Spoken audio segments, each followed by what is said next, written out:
2 segundos 400 milésimas y le estoy descontando. Parece que tuvo algún tipo de percance, perdió el control y está dando vueltas. Bienvenidos correlones, estamos en el circuito de Homestead, Miami, en la clase S de coches modificados. Y vamos a ver cómo se porta este coche en este circuito, que ya sabes que es muy demandante porque tiene varios sectores de velocidad, pero no hay mucho espacio para hacer adelantamientos sin perder rendimiento o sin sanciones. Compuesto de neumático intermedio para soportar toda la carrera, apenas son 6 vueltas en total y ya empezaron los empujones. Vamos a ver, cuando entramos en el primer corte tengo que ir con muchísimo cuidado y pusieron a trompear al Carrera y el Camaro lo termina de sacar de un solo bombazo.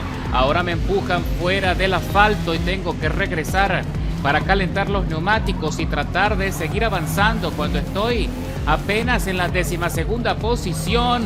Allá vemos a otro piloto que va rodando y rozando el muro de contención y le dieron otro tortazo que casi lo ponen a trompear otra vez.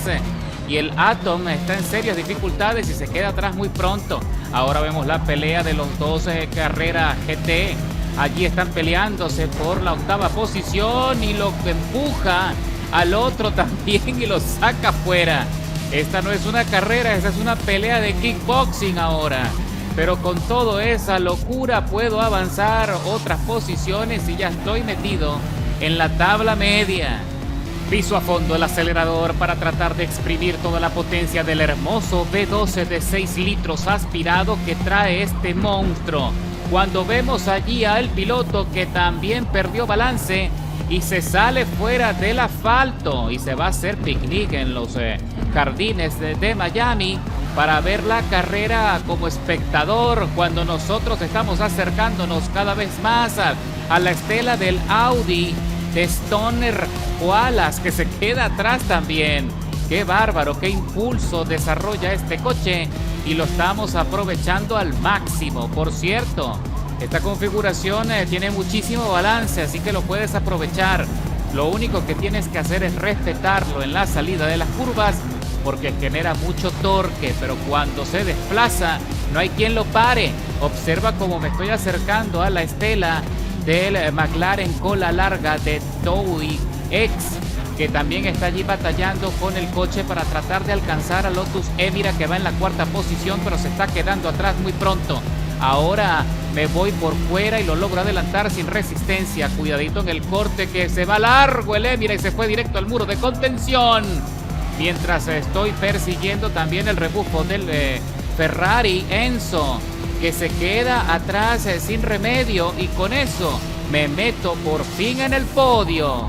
Y ahora estamos terminando la segunda vuelta de las 6. Estamos a punto de desarrollar la mitad de la carrera y ahora voy a perseguir a la 2ª posición. Vini 3195 es el nombre del piloto. Todavía no podemos ver el coche que está conduciendo, pero está muy cerca, está a solo 2 segundos 400 milésimas y le estoy descontando. Parece que tuvo algún tipo de percance, perdió el control y está dando vueltas. Y aquí estamos viendo la cámara del compañero Vini 3195 en la repetición para saber qué fue lo que pasó. Puso la goma fuera del límite de la pista, se fue en derrape y luego se volteó directo al muro. ¡Qué triste! Es una lástima que haya ocurrido ese incidente porque me hubiese encantado poder adelantarle de forma limpia y sin complicaciones, pero nos tendremos que conformar con este ascenso y ahora sí metidos en la 2ª plaza. Cuando estamos desarrollando la mitad de la 3ª vuelta, esto va a acabar muy pronto. Lo único es que no sé si tendré rendimiento suficiente como para alcanzar al líder, que está a 5 segundos por delante y también va penalizado con 800 milésimas en su contra. A veces le descuento un par de milésimas en las curvas porque parece que tengo mejor ataque, pero muy pronto se despega en las rectas, lo que significa que tiene mejor desarrollo de velocidad final. Y creo que es el Viper ACR el que está dominando el circuito. Y cuando ya estamos por terminar la penúltima vuelta de la carrera, ahí estamos observando por fin la estela del Viper de Andrés PZ07, que por ahora conserva el liderazgo.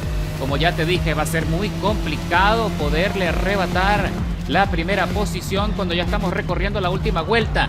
Ahí tuvo un pequeño deslizamiento, pero logra salvar y corregir, y me supongo que a estas alturas, considerando toda la potencia que tiene ese Viper, también debe estar teniendo dificultades con los neumáticos, porque los nuestros en este momento me salta la alarma de desgaste menor. Eso significa que ahora va a empezar a caer el rendimiento, pero creo que me queda suficiente grip para concluir la carrera sin sudar, sin mayores complicaciones.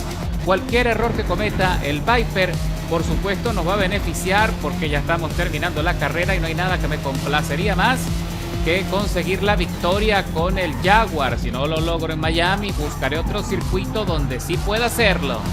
Ahora salimos del sector del óvalo intermedio, justo en el descenso, que es muy peligroso, sobre todo con los neumáticos desgastados. Y ahí estamos observando a Andrés Pezeta, que hace un esfuerzo considerable para mantener la ventaja y lo consigue. Así que se lleva la victoria, y bien merecida, porque de hecho dominó el circuito de principio a fin. Y cruzamos la meta con un resultado muy satisfactorio después de 8 minutos y medio de contienda, escalando 13 posiciones. Y consigo el mejor tiempo de vuelta de la carrera, 1 minuto 21, 694 milésimas. Y si te estabas preguntando qué fue lo que sucedió con el compañero Vini luego del accidente, obsérvalo cómo se está recuperando. Allí se mete en la parte profunda de la curva y adelanta sin problemas al McLaren, cola larga y dejándolo atrás. Ahora pisa fondo. Observa cómo van alineados allí con el McLaren en la recta. Qué buen desplazamiento tiene ese coche. Ahora trata de sorprender al Ferrari por la parte profunda y tiene que derrapar para controlar el coche y que no se le vaya y no perder la posición. Ahora trata de presionar buscando el rebufo del Ferrari Enzo para ver si lo consigue, y está ocupando la cuarta plaza. Ahora trata de atacar desde lo más alto para conseguir el máximo beneficio, pero se queda corto en espacio. No sé si tenga rendimiento suficiente para sorprender al Ferrari. Ahí hubo un pequeño contacto porque el Ferrari frenó demasiado temprano. Regresan a la recta de las emociones y trata de desplazar todo lo que puede y regresa al podio, a la tercera posición. ¿Y qué estás esperando? Porque en la descripción del video consigues todos los detalles técnicos para que tú también puedas modificar tu Jaguar XJR15, que la verdad es un coche que me ha sorprendido y vale muchísimo la pena probar muy pronto.